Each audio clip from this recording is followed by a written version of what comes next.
Guru Angad Dev veterinary and animal sciences university ਦੇ YouTube channel ਦੇ ਉੱਤੇ ਸਾਰੇ ਦਰਸ਼ਕਾਂ ਦਾ ਸਵਾਗਤ ਹੈ।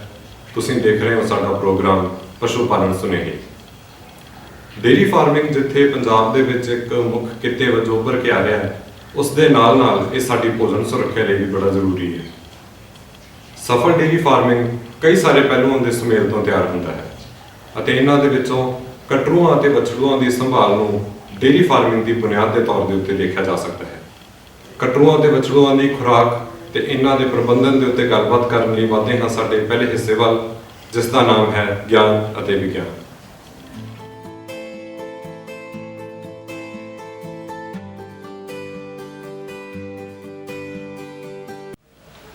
ਗਿਆਨ ਅਤੇ ਵਿਗਿਆਨ ਦੇ ਵਿੱਚ ਅੱਜ ਅਸੀਂ ਗੱਲਬਾਤ ਕਰਨ ਜਾ ਰਹੇ ਹਾਂ ਛੋਟੀ ਉਮਰ ਦੇ ਪਸ਼ੂਆਂ ਦੇ ਖੁਰਾਕ ਪ੍ਰਬੰਧਨ ਬਾਰੇ। ਇਸ ਵਿਸ਼ੇ ਦੇ ਉੱਤੇ ਗੱਲਬਾਤ ਕਰਨ ਲਈ ਅੱਜ ਅਸੀਂ ਸੱਦਾ ਦਿੱਤਾ ਹੈ ਪਸ਼ੂ ਆਹਾਰ ਵਿਭਾਗ ਦੇ ਸਾਇੰਸਦਾਨ ਡਾਕਟਰ ਜਸਪਾਲ ਸਿੰਘ ਹੁੰਦੇ ਜੀ। ਡਾਕਟਰ ਸਾਹਿਬ, ਤੁਹਾਡਾ ਪ੍ਰੋਗਰਾਮ ਨਾਲ ਜੁੜਨ ਤੇ ਬਹੁਤ-ਬਹੁਤ ਸਵਾਗਤ ਹੈ। ਨਮਸਕਾਰ ਜੀ। ਅੱਜ ਅਸੀਂ ਡਾਕਟਰ ਸਾਹਿਬ ਦੇ ਨਾਲ ਛੋਟੇ ਬੱਚਿਆਂ ਦੀ ਖੁਰਾਕ ਦੇ ਉੱਤੇ ਗੱਲਬਾਤ ਕਰਨ ਜਾ ਰਹੇ ਹਾਂ। ਤਾਂ ਸਭ ਤੋਂ ਪਹਿਲਾ ਸਵਾਲ ਜਿਹੜਾ ਮੇਰਾ ਡਾਕਟਰ ਸਾਹਿਬ ਨੂੰ ਹੈ ਉਹ ਇਹ ਹੈ ਕਿ ਛੋਟੇ ਬੱਚਿਆਂ ਦੀ ਖੁਰਾਕ ਡੇਅਰੀ ਫਾਰਮਿੰਗ ਦੇ ਕਿੱਤੇ ਦੇ ਵਿੱਚ ਕਿੰਨੀ ਮਹੱਤਵਪੂਰਨ ਹੈ? ਸੋ ਬਹੁਤ ਹੀ ਵਾਜਬ ਸਵਾਲ ਹੈ ਡਾਕਟਰ ਰਣਵੀਰ ਜੀ। ਜਿਹੜਾ ਖੁਰਾਕੀ ਪ੍ਰਬੰਧਨ ਹੈ ਛੋਟੇ ਬੱਚਿਆਂ ਦਾ, ਇਹ ਬਹੁਤ ਹੀ ਮਹੱਤਵਪੂਰਨ ਹੈ। ਕਾਰਨ ਇਸ ਦਾ ਇਹ ਹੈ ਕਿ ਜਿਹੜਾ ਸਾਡਾ ਡੇਅਰੀ ਫਾਰਮ ਦਾ ਫਿਊਚਰ ਆ ਉਹ ਇਹ ਕੱਟੀਆਂ ਬੱਚੀਆਂ ਦੇ ਉੱਤੇ ਹੀ ਟਿਕਿਆ ਹੁੰਦਾ, ਔਰ ਇਹ ਦੇਖਿਆ ਗਿਆ ਕਿ ਖੁਰਾਕੀ ਪ੍ਰਬੰਧ ਸਹੀ ਨਾ ਹੋਣ ਕਰਕੇ ਜਾਂ ਸਾਂਭ ਸੰਭਾਲ ਦੀ ਅਣਉਚਿਤਤਾ ਜਾਂ ਘਾਟ ਹੋਣ ਦੇ ਕਰਕੇ ਗਾਵਾਂ ਦੇ ਵਿੱਚ 29% ਤੱਕ ਤੇ ਮੱਝਾਂ ਦੇ ਵਿੱਚ 39% ਤੱਕ ਜਿਹੜੇ ਕੱਟੂ ਬੱਚੂ ਆ ਉਹਨਾਂ ਦੀ ਮੌਤ ਹੋ ਜਾਂਦੀ ਆ, ਜਿਹੜੇ ਕਿਸੇ ਵੀ ਹਾਲਾਤਾਂ ਦੇ ਵਿੱਚ 5% ਤੋਂ ਵਧੇਰੇ ਨਹੀਂ ਹੋਣੀ ਚਾਹੀਦੀ। ਸੋ ਇਹ ਇੰਨਾ ਮਹੱਤਵਪੂਰਨ ਵਿਸ਼ਾ ਹੈ ਕਿ ਸਾਡੇ ਕਿਸਾਨ ਵੀਰ ਕਈ ਵਾਰ ਛੋਟੇ ਕੱਟੂਆਂ ਜਾਂ ਬੱਚੂਆਂ ਨੂੰ ਪਾਲਣ ਪੋਸ਼ਣ ਤੇ ਧਿਆਨ ਨਹੀਂ ਦਿੰਦੇ। ਪਰ ਇੱਕ ਗੱਲ ਯਾਦ ਰੱਖਣੀ ਚਾਹੀਦੀ ਹੈ ਕਿ ਜੇਕਰ ਅਸੀਂ ਭਵਿੱਖ ਦੇ ਵਿੱਚ ਡੇਅਰੀ ਨੂੰ ਪ੍ਰਫੁੱਲਤ ਕਰਨਾ ਹੈ, ਜੇਕਰ ਇਸ ਧੰਦੇ ਤੋਂ ਮੁਨਾਫਾ ਕਮਾਉਣਾ ਹੈ, ਤਾਂ ਇਹਨਾਂ ਦਾ ਉਚਿਤ ਸਾਇੰਟਿਫਿਕ ਤਰੀਕੇ ਨਾਲ ਪਾਲਣ ਪੋਸ਼ਣ ਅਤੇ ਖੁਰਾਕੀ ਪ੍ਰਬੰਧ ਬਹੁਤ ਜ਼ਰੂਰੀ ਹੈ, ਕਿਉਂਕਿ ਇਸ ਸਮੇਂ ਦੀ ਖੁਰਾਕ ਹੀ ਡਿਸਾਈਡ ਕਰਦੀ ਹੈ ਕਿ ਉਸ ਕੱਟੂ ਬੱਚੂ ਦਾ ਜਿਹੜਾ ਅਗਾਂਹ ਦਾ ਜੀਵਨ ਹੈ ਉਹ 'ਚ ਕਿਸ ਤਰ੍ਹਾਂ ਦੇ ਉੱਚ ਰੋਗ ਨਾਲ ਲੜਨ ਦੀ ਸ਼ਕਤੀ ਰਹੇਗੀ, ਕਿੰਨਾ ਕੁ ਉਹਦਾ ਵਾਧਾ ਵਿਕਾਸ ਹੋਏਗਾ ਤੇ ਸਾਰੀ ਜ਼ਿੰਦਗੀ ਕਿੰਨਾ ਕੁ ਦੁੱਧ ਦਾ ਉਤਪਾਦਨ ਕਰ ਸਕੇਗਾ। ਸੋ ਇਸ ਵਿਸ਼ੇ ਨੂੰ ਅਸੀਂ ਅਣਗੌਲਿਆ ਨਹੀਂ ਕਰ ਸਕਦੇ। ਸੋ ਇਸ ਵਿਸ਼ੇ ਨੂੰ ਧਿਆਨ ਦੇਣ ਦੀ ਲੋੜ ਹੈ ਤਾਂ ਕਿ ਸਾਡੇ ਕਿਸਾਨ ਵੀਰ ਜੋ ਆਉਣ ਵਾਲੇ ਸਮੇਂ ਦੇ ਵਿੱਚ ਆਪਣੇ ਡੇਅਰੀ ਦੇ ਧੰਦੇ ਨੂੰ ਹੋਰ ਵੀ ਪ੍ਰਫੁੱਲਤ ਕਰ ਸਕਣ। ਹਾਂਜੀ ਡਾਕਟਰ ਸਾਹਿਬ, ਜਿਹੜੇ ਛੋਟੀ ਉਮਰ ਦੇ ਪਸ਼ੂ ਹੁੰਦੇ ਆ, ਚਾਹੇ ਉਹ ਪਸ਼ੂ ਹੋਣ ਚਾਹੇ ਇਨਸਾਨ ਦੇ ਬੱਚੇ ਹੋਣ, ਤਾਂ ਉਹਦੇ ਵਿੱਚ ਸਭ ਤੋਂ ਪਹਿਲੀ ਖੁਰਾਕ ਦੁੱਧ ਬਣਦੀ ਹੈ। ਪਰ ਪੰਜਾਬ ਦੇ ਵਿੱਚ ਅਸੀਂ ਅਕਸਰ ਦੇਖਦੇ ਹਾਂ ਕਿ ਪਸ਼ੂ ਪਾਲਕਾਂ ਦੇ ਮਨ ਦੇ ਵਿੱਚ ਬੋਲੀ ਦੇਣ ਦੇ ਪ੍ਰਤੀ ਸ਼ੰਕਾ ਬਣੀ ਰਹਿੰਦੀ ਹੈ। ਤਾਂ ਮੇਰਾ ਇਹ ਸਵਾਲ ਹੈ ਕਿ ਜਦੋਂ ਆਪਾਂ ਕਟੜੂ ਤੇ ਬਛੜੂ ਨੂੰ ਬੋਲੀ ਪਿਉਣੀ ਹੈ ਤਾਂ ਉਹ ਕਦੋਂ ਸ਼ੁਰੂ ਕਰਨੀ ਚਾਹੀਦੀ ਹੈ? ਸੋ ਬਿਲਕੁਲ ਸਹੀ ਗੱਲ ਹੈ ਕਿ ਜੋ ਪਸ਼ੂ ਦਾ ਪਹਿਲਾ ਦੁੱਧ ਹੈ ਅਸੀਂ ਉਹਨੂੰ ਬੋਲੀ ਦਾ ਨਾਮ ਦਿੰਦੇ ਹਾਂ, ਔਰ ਬੋਲੀ ਦੇ ਵਿੱਚ ਅਜਿਹੇ ਤੱਤ ਹੁੰਦੇ ਆ ਜਿਹੜੇ ਕੱਟੂ ਤੇ ਬੱਚੂ ਨੂੰ ਰੋਗਾਂ ਨਾਲ ਲੜਨ ਦੀ ਤਾਕਤ ਦਿੰਦੇ ਆ। ਅਸੀਂ 3 ਚੀਜ਼ਾਂ 3 Qs ਆਪਾਂ ਅੰਗਰੇਜ਼ੀ 'ਚ ਕਹਿ ਦਿੰਦੇ ਆ, ਜਿਹੜੀਆਂ ਬੜੀਆਂ ਮਹੱਤਵਪੂਰਨ ਹੈਗੀਆਂ ਇਸ ਬੋਲੀ ਨੂੰ ਪਸ਼ੂ ਨੂੰ ਬਣਾਉਣ ਲਈ। ਅਸੀਂ ਉਹਨੂੰ ਕਹਿੰਦੇ ਹੈਗੇ ਆ, ਪਹਿਲੀ Q ਅਸੀਂ ਕਹਿੰਦੇ ਆ ਕੁਆਲਿਟੀ, ਫਿਰ ਗੱਲ ਕਰਦੇ ਆ ਸੈਕੰਡ Q ਦੀ ਕੁਇਕਨੈਸ, ਤੇ ਤੀਜੀ ਗੱਲ ਕਰਦੇ ਆ ਕੁਆਂਟੀਟੀ ਦੀ। ਜੋ ਪਹਿਲੀ Q ਕੁਆਲਿਟੀ ਦੀ ਗੱਲ ਕਰਦੇ ਆ ਤਾਂ ਅਸੀਂ ਕਹਿੰਦੇ ਆ ਕਿ ਦੁੱਧ ਜਿਹੜੀ ਬੋਲੀ ਹੈ ਉਹ ਹੀ ਵਧੀਆ ਹੈ ਜਿਹਦੇ ਵਿੱਚ ਇਮਿਊਨੋਗਲੋਬਿਨ ਜੋ ਹੈ ਉਹਦਾ ਜੋ ਪੱਧਰ ਹੈ ਉਹ 50 ਮਿਲੀਗ੍ਰਾਮ ਜਿਹੜਾ ਪਰ ml ਜਿਹੜਾ ਉਸ ਤੋਂ ਵਧੀਆ ਹੁੰਦਾ ਜਾਂ ਵਧੇਰੇ ਹੁੰਦਾ, ਉਹ ਸਭ ਤੋਂ ਵਧੀਆ ਮੰਨੀ ਜਾਂਦੀ ਹੈਗੀ ਆ। ਦੂਜਾ, ਜਿਹਦਾ ਬੈਕਟੀਰੀਅਲ ਲੋਡ ਘੱਟ ਹੁੰਦਾ। ਸੋ ਅਸੀਂ ਜਿਹੜਾ ਹੈਗਾ ਆ ਜੇ ਸਾਫ਼ ਸੁਥਰਾ ਚੱਡਾ ਜਾਂ ਹਵਾਨਾ ਕਰਨ ਤੋਂ ਬਾਅਦ ਪਿਲਾਉਣੀ ਹੈ। ਦੂਜੀ ਗੱਲ ਅਸੀਂ ਕਰਦੇ ਹੈਗੇ ਆ ਕੁਇਕਨੈਸ ਦੀ, ਮਤਲਬ ਕਿ ਕਿੰਨੇ ਸਮੇਂ 'ਚ ਕਿੰਨੀ ਜਲਦੀ ਪਿਲਾਉਣੀ ਹੈਗੀ ਆ। ਸੋ ਇਹ ਦੇਖਿਆ ਗਿਆ, ਜੋ ਖੋਜਾਂ ਨੇ ਸਿੱਧ ਕੀਤਾ ਕਿ ਜਿਹੜੇ ਸਾਡੇ ਇਹ ਕੱਟੂ ਤੇ ਬੱਚੂ ਹੈਗੇ ਆ 2 ਘੰਟੇ ਦੇ ਵਿੱਚ ਇਹਨਾਂ ਦੇ ਵਿੱਚ ਬੋਡੀ ਨੂੰ ਆਪਣੇ ਬੋਡੀ ਦੇ ਵਿੱਚ ਜਜ਼ਬ ਕਰਨ ਦੀ ਜਿਹੜੀ ਸ਼ਕਤੀ ਹੈਗੀ ਆ ਉਹ ਬਹੁਤ ਜ਼ਿਆਦਾ ਹੁੰਦੀ ਆ, ਜਦਕਿ 6 ਘੰਟੇ ਤੱਕ ਇਹ ਸ਼ਕਤੀ ਜਿਹੜੀ ਹੈਗੀ ਆ ਉਹ ਤੀਜਾ ਹਿੱਸਾ ਮੰਨ ਲਓ 33% ਤੱਕ ਹੀ ਰਹਿ ਜਾਂਦੀ ਆ। ਤਾਂ ਜੇ ਗੱਲ ਅਸੀਂ 24 ਘੰਟੇ ਦੀ ਕਰਦੇ ਆ ਤਾਂ ਸਿਰਫ 11% ਹਿੱਸਾ ਜਿਹੜਾ ਕੱਟੂ ਬੱਚੂ ਦੇ ਸਰੀਰ ਦੇ ਵਿੱਚ ਆਬਜ਼ਰਵ ਹੁੰਦਾ ਜਾਂ ਆਪਾਂ ਕਹਿ ਲਈਏ ਕਿ ਜਿਹੜਾ ਜਜ਼ਬ ਹੁੰਦਾ ਹੈਗਾ।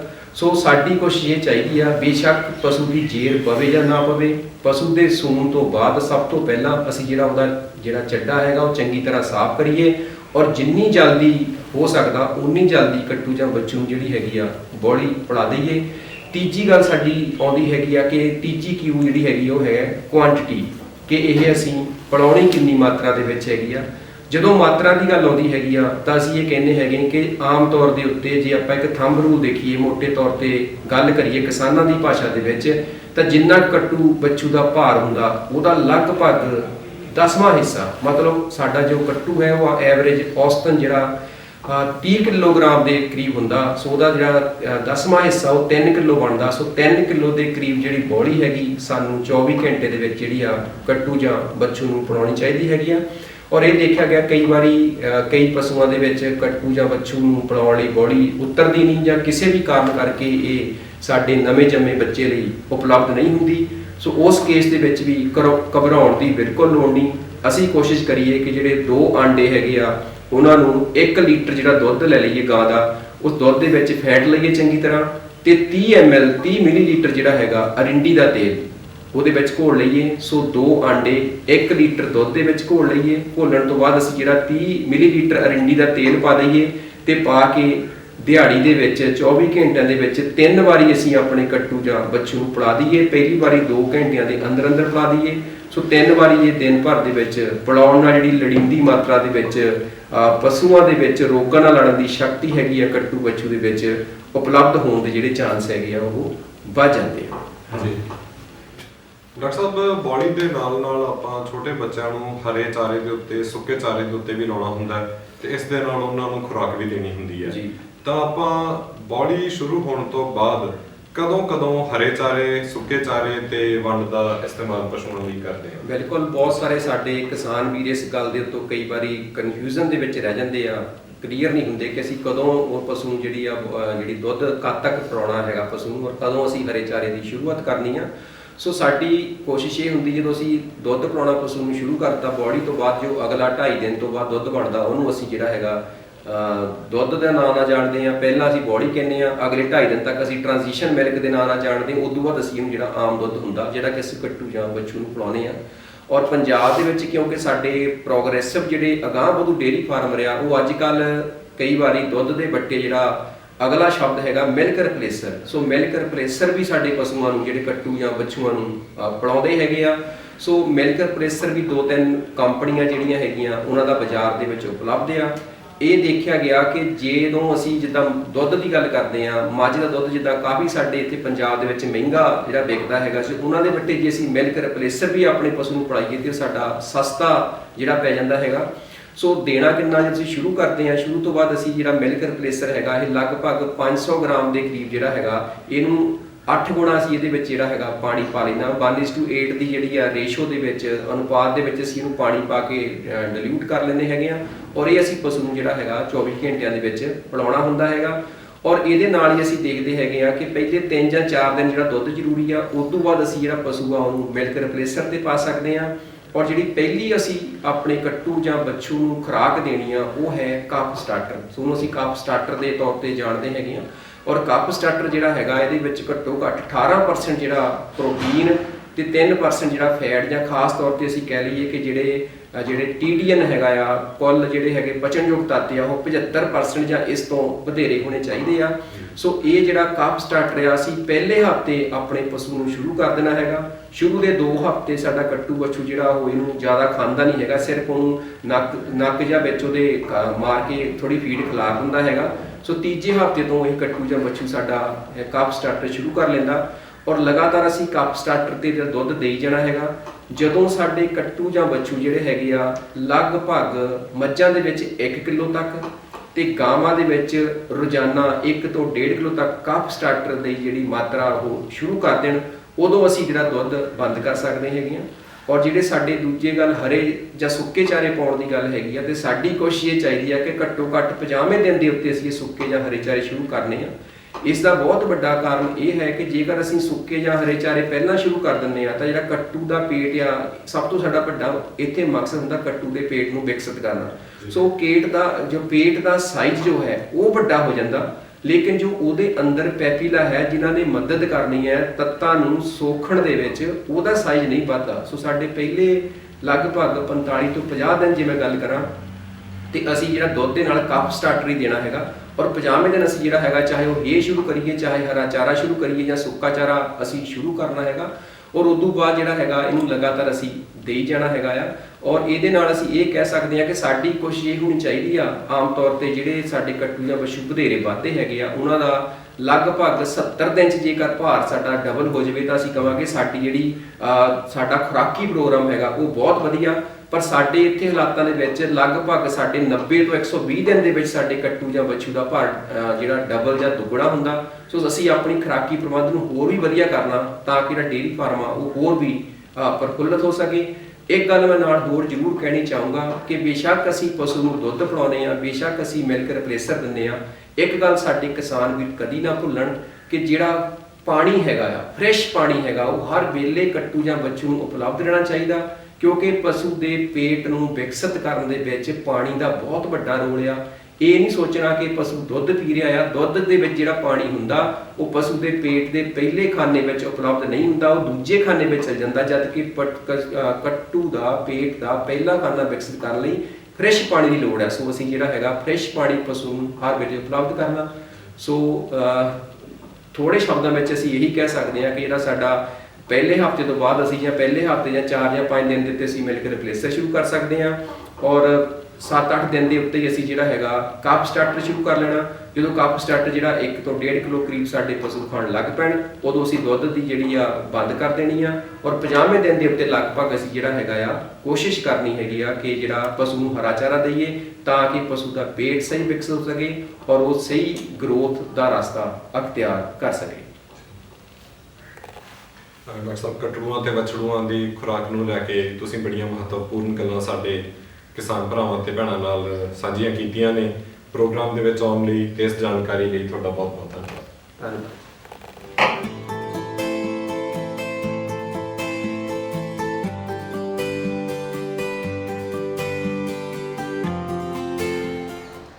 ਪਸ਼ੂ ਪਾਲਣ ਸੁਨੇਹੇ ਪ੍ਰੋਗਰਾਮ ਵਿੱਚ ਹੁਣ ਵੇਲਾ ਹੋ ਚੱਲਿਆ ਸਾਡੇ ਅਗਲੇ ਸੈਗਮੈਂਟ ਦਾ, ਜਿਸ ਦਾ ਨਾਮ ਹੈ ਨਿਵੇਕਲੀਆਂ ਪੈੜਾਂ। ਦਰਸ਼ਕ ਜਾਣਦੇ ਨੇ ਕਿ ਨਿਵੇਕਲੀਆਂ ਪੈੜਾਂ ਦੇ ਵਿੱਚ ਅਸੀਂ ਗੱਲਬਾਤ ਕਰਦੇ ਹਾਂ ਪਸ਼ੂ ਪਾਲਣ ਦੇ ਖੇਤਰ ਦੇ ਵਿੱਚ ਨਵੀਆਂ ਖੋਜਾਂ ਤੇ ਕਾਢਾਂ ਬਾਰੇ। ਅੱਜ ਸਾਡੇ ਨਾਲ ਜੁੜੇ ਨੇ ਡਾਕਟਰ ਵਿੰਦਰ ਸਿੰਘ ਗਰੇਵਾਲ ਜੀ। ਡਾਕਟਰ ਸਾਹਿਬ, ਤੁਹਾਡਾ ਬਹੁਤ-ਬਹੁਤ ਸਵਾਗਤ ਹੈ। ਡਾਕਟਰ ਸਾਹਿਬ ਤੋਂ ਅੱਜ ਅਸੀਂ ਜਾਣਕਾਰੀ ਲਵਾਂਗੇ ਕਾਫ ਸਟਾਰਟਰ ਦੇ ਬਾਰੇ ਵਿੱਚ। ਸਰ, ਮੇਰਾ ਪਹਿਲਾ ਸਵਾਲ ਇਹ ਹੈ ਕਿ ਪਸ਼ੂਆਂ ਦੇ ਵਿੱਚ ਕਾਫ ਸਟਾਰਟਰ ਦੀ ਹੀ ਵਰਤੋਂ ਕਿਉਂ ਕਰਨੀ ਚਾਹੀਦੀ ਹੈ ਛੋਟੇ ਬੱਚਿਆਂ ਦੀ ਖੁਰਾਕ ਪ੍ਰਬੰਧਨ ਦੇ ਵਿੱਚ, ਤੇ ਵੱਡੇ ਪਸ਼ੂਆਂ ਵਾਲੀ ਖੁਰਾਕ ਦੇ ਨਾਲੋਂ ਕਾਫ ਸਟਾਰਟਰ ਕਿਸ ਤਰ੍ਹਾਂ ਅਲੱਗ ਹੁੰਦਾ? ਹਾਂਜੀ ਅਰੁਣਵੀਰ ਜੀ, ਗੱਲ ਇਸ ਤਰ੍ਹਾਂ ਕਿ ਜਿਹੜੇ ਕਾਫ ਜਾਂ ਕਟੜੂ ਬਛੜੂ ਆ ਉਹਨਾਂ ਦੇ ਵਿੱਚ ਜਿਸ ਤਰ੍ਹਾਂ ਸਾਨੂੰ ਪਤਾ ਕਿ ਜੁਗਾਲੀ ਵਾਲੇ ਪਸ਼ੂਆਂ ਦੇ ਵਿੱਚ ਇੱਕ ਰਿਊਮਨ ਆ, ਇੱਕ ਕੰਪਲੈਕਸ ਮਿਹਦਾ ਹੁੰਦਾ। ਜਿਹੜੇ ਛੋਟੇ ਕਟੜੂ ਬਛੜੂ ਆ ਉਹਨਾਂ ਦੇ ਵਿੱਚ ਉਹ ਰਿਊਮਨ ਹਜੇ ਡਿਵੈਲਪ ਨਹੀਂ ਹੁੰਦਾ, ਪੂਰੀ ਤਰ੍ਹਾਂ ਬਣਿਆ ਨਹੀਂ ਹੁੰਦਾ। ਉਸ ਨੂੰ ਬਣਨ ਨੂੰ ਤਕਰੀਬਨ 4 ਮਹੀਨੇ ਲੱਗ ਜਾਂਦੇ ਆ। ਤੇ ਇਸ ਕਰਕੇ ਜਦੋਂ ਕਟੜੂ ਬਛੜੂ ਜਨਮ ਸਮੇਂ ਇੱਕ ਸਿੰਪਲ ਉਹਦਾ ਮਿਹਦਾ ਹੁੰਦਾ, ਉਹ ਆਪਣੀ ਜਿਹੜੇ ਵੱਡੇ ਪਸ਼ੂਆਂ ਵਾਲੀ ਖੁਰਾਕ ਆ ਜਿਸ ਤਰ੍ਹਾਂ ਤੂੜੀ ਹੋਈ ਜਾਂ ਹੋਰ ਆਪਾਂ ਚਾਰਾ ਪਾਉਂਦੇ ਉਹ ਹਜਮ ਨਹੀਂ ਕਰ ਪਾਉਂਦਾ। ਤੇ ਸਾਨੂੰ ਸ਼ੁਰੂ ਦੇ ਵਿੱਚ ਖੁਰਾਕ ਆ ਜਿਹੜੀ ਉਹ ਵੱਖਰੀ ਕਰਨੀ ਪੈਂਦੀ ਆ। ਉਹਨਾਂ ਦੀ ਖੁਰਾਕ ਆ ਜਿਹੜੀ ਉਹ ਜ਼ਿਆਦਾ ਹਾਜ਼ਮਾਦਾਰ, ਉਹਦੇ ਵਿੱਚ ਪ੍ਰੋਟੀਨ ਤੇ ਊਰਜਾ ਜਿਹੜੀ ਆ ਉਹ ਆਸਾਨੀ ਨਾਲ ਮਿਲ ਸਕੇ ਕਿਉਂਕਿ ਉਹਦੇ ਵਿੱਚ ਰਿਊਮਨ ਹਜੇ ਡਿਵੈਲਪ ਨਹੀਂ ਹੋਇਆ ਹੁੰਦਾ ਤੇ ਉਹਨਾਂ ਦਾ ਮਿਹਦਾ ਹਜੇ ਸਿੰਪਲ ਸਟੋਮਿਕ ਐਨੀਮਲ ਦੀ ਤਰ੍ਹਾਂ ਹੀ ਹੁੰਦਾ ਹੈ।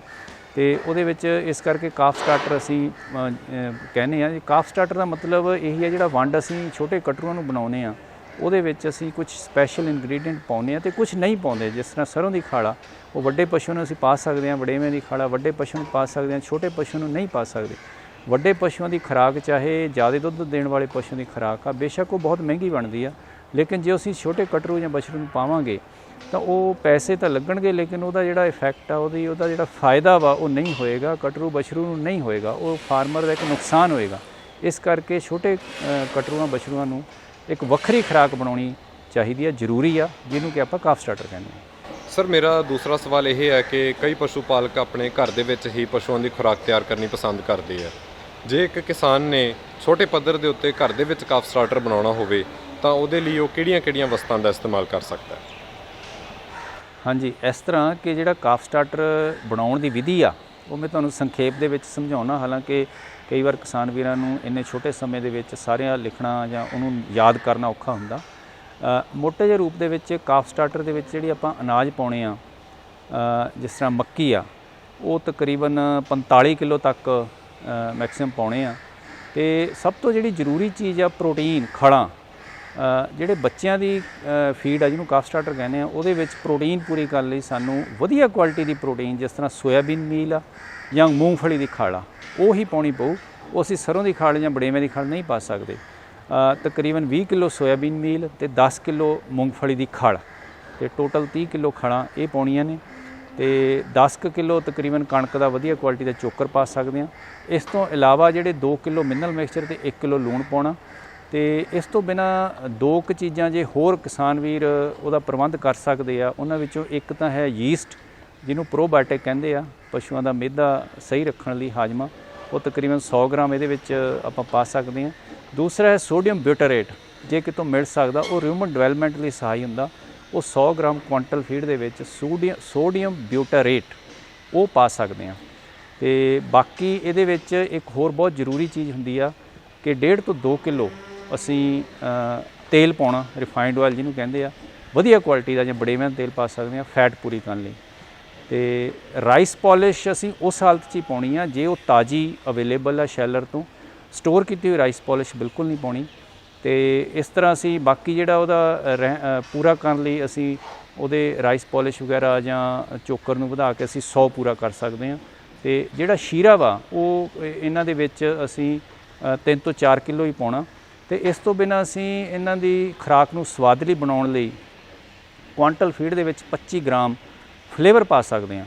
ਉਹ ਫਲੇਵਰ ਸ਼ੀਰੇ ਦਾ ਹੋ ਸਕਦਾ, ਜਾਂ ਕੇਲੇ ਦਾ ਫਲੇਵਰ ਆਉਂਦਾ ਅੱਜ ਕੱਲ੍ਹ, ਬਨਾਨਾ ਫਲੇਵਰ ਕਹਿੰਦੇ ਆ, ਉਹ ਹੋ ਸਕਦਾ, ਤਾਂ ਕਿ ਇਹ ਜਿਹੜੇ ਕਟਰੂ ਬਛਰੂ ਆ ਉਹ ਖਾਣ ਨੂੰ ਇਹਨਾਂ ਨੂੰ ਸਵਾਦਲੀ ਹੋਵੇ ਤੇ ਉਹ ਖਾ ਸਕਣ। ਜਿੰਨੀ ਛੇਤੀ ਖਾਣੀ ਸ਼ੁਰੂ ਕਰੂਗਾ ਕਾਫ ਸਟਾਰਟਰ ਜਾਂ ਫੀਡ, ਉਨਾ ਹੀ ਉਹਦਾ ਵਾਧਾ ਛੇਤੀ ਹੋਊਗਾ, ਉਨਾ ਹੀ ਅਸੀਂ ਉਹਦਾ ਦੁੱਧ ਆ ਜਿਹੜਾ ਉਹ ਅਸੀਂ ਛੇਤੀ ਉਹਦਾ ਬੰਦ ਕਰ ਸਕਦੇ ਹਾਂ। ਕਾਫ ਸਟਾਰਟਰ ਦੇ ਵਿੱਚ ਤਕਰੀਬਨ 20 ਤੋਂ 21% ਪ੍ਰੋਟੀਨ ਤੇ ਤਕਰੀਬਨ 5% ਫੈਟ ਆ ਜਿਹੜੀ ਉਹ ਜ਼ਰੂਰੀ ਆ। ਲੇਕਿਨ ਪ੍ਰੋਟੀਨ ਦੀ ਕੁਆਲਿਟੀ ਬਹੁਤ ਇੰਪੋਰਟੈਂਟ ਆ।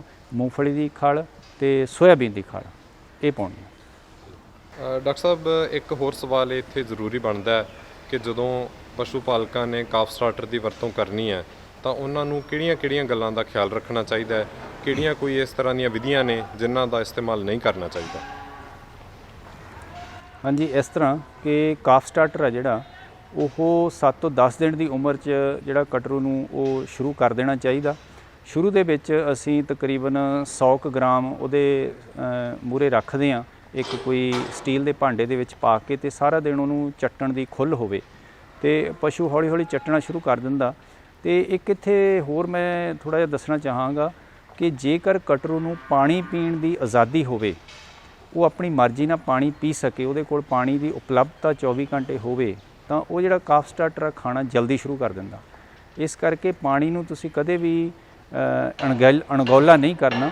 ਪਾਣੀ ਦੀ ਜਿਹੜੀ ਉਪਲਬਧਤਾ ਕਟਰੂ ਨੂੰ ਉਹ ਹੋਵੇ ਹਰ ਵਕਤ, ਤਾਂ ਤੁਹਾਡਾ ਜਿਹੜਾ ਉਹ ਕਾਫ ਸਟਾਰਟਰ ਛੇਤੀ ਖਾਣਾ ਸ਼ੁਰੂ ਕਰੇਗਾ। ਤੇ ਇੱਕ ਹੋਰ ਇੱਥੇ ਥੋੜ੍ਹਾ ਜਿਹਾ ਸਾਵਧਾਨੀ ਇਹ ਰੱਖਣੀ ਆ ਕਿ ਕਾਫ ਸਟਾਰਟਰ ਜਿਹੜਾ ਅਸੀਂ ਪਾਉਂਦੇ ਹਾਂ ਇੱਕ ਦਿਨ, ਦੂਸਰੇ ਦਿਨ ਜੇ ਉਹਦੇ ਵਿੱਚ ਕੋਈ ਕਟਰੂ ਨੇ ਬਚੇ ਹੋਏ ਕਾਫ ਸਟਾਰਟਰ ਦੇ ਵਿੱਚ ਕੋਈ ਗੋਹਾ ਵਗੈਰਾ ਜਾਂ ਕੋਈ ਹੋਰ ਗੰਦ ਪੈ ਗਿਆ, ਉਹਨੂੰ ਸਾਫ਼ ਕਰ ਦਿਓ ਤੇ ਨਵਾਂ ਉਹਨਾਂ ਕੁ 100 ਗ੍ਰਾਮ ਪਾ ਦਿਓ। ਤੇ ਇਸ ਤਰ੍ਹਾਂ ਹੌਲੀ ਹੌਲੀ ਉਹ ਖਾਣਾ ਸ਼ੁਰੂ ਕਰ ਜਾਏਗਾ। ਤੇ ਤਕਰੀਬਨ 2 ਮਹੀਨੇ ਦੀ ਉਮਰ ਦੇ ਵਿੱਚ ਉਹ ਤਕਰੀਬਨ ਅੱਧਾ ਕਿਲੋ ਦੇ ਕਰੀਬ 400 ਗ੍ਰਾਮ, ਅੱਧਾ ਕਿਲੋ ਗਾਵਾਂ ਦੇ ਜਿਹੜੇ ਕਟਰੂ ਨੇ ਉਹ ਇਸ ਤੋਂ ਛੇਤੀ ਖਾ ਜਾਂਦੇ। ਅੱਧਾ ਕਿਲੋ ਮੱਝਾਂ ਦੇ ਥੋੜ੍ਹੇ ਜਿਹੇ ਸਲੋ ਖਾਣਾ ਸ਼ੁਰੂ ਕਰਦੇ ਆ, ਉਹ 2-2.5 ਮਹੀਨੇ 'ਚ ਅੱਧਾ ਕਿਲੋ ਖਾਣਾ ਸ਼ੁਰੂ ਕਰ ਦਿੰਦੇ ਆ। ਤੇ ਜਿਹੜਾ ਚਾਰਾ ਵਾ ਉਹ 2 ਮਹੀਨੇ ਤੇ ਤੁਸੀਂ ਵਧੀਆ ਕੁਆਲਿਟੀ ਦਾ ਹਰਾ ਚਾਰਾ, ਕੋਸ਼ਿਸ਼ ਕਰੋ ਫਲੀਦਾਰ ਚਾਰਾ ਉਹ ਪਾਓ। ਸਾਈਲੇਜ ਆ ਜਿਹੜਾ ਉਹ 4 ਮਹੀਨੇ ਤੋਂ ਬਾਅਦ ਸ਼ੁਰੂ ਕਰਨਾ। ਡਾਕਟਰ ਸਾਹਿਬ, ਤੁਸੀਂ ਬੜੀ ਮਹੱਤਵਪੂਰਨ ਜਾਣਕਾਰੀ ਸਾਡੇ ਦਰਸ਼ਕਾਂ ਦੇ ਨਾਲ ਅੱਜ ਸਾਂਝੀ ਕੀਤੀ ਹੈ। ਪ੍ਰੋਗਰਾਮ ਦੇ ਨਾਲ ਜੁੜਨ ਲਈ ਤੁਹਾਡਾ ਬਹੁਤ-ਬਹੁਤ ਧੰਨਵਾਦ।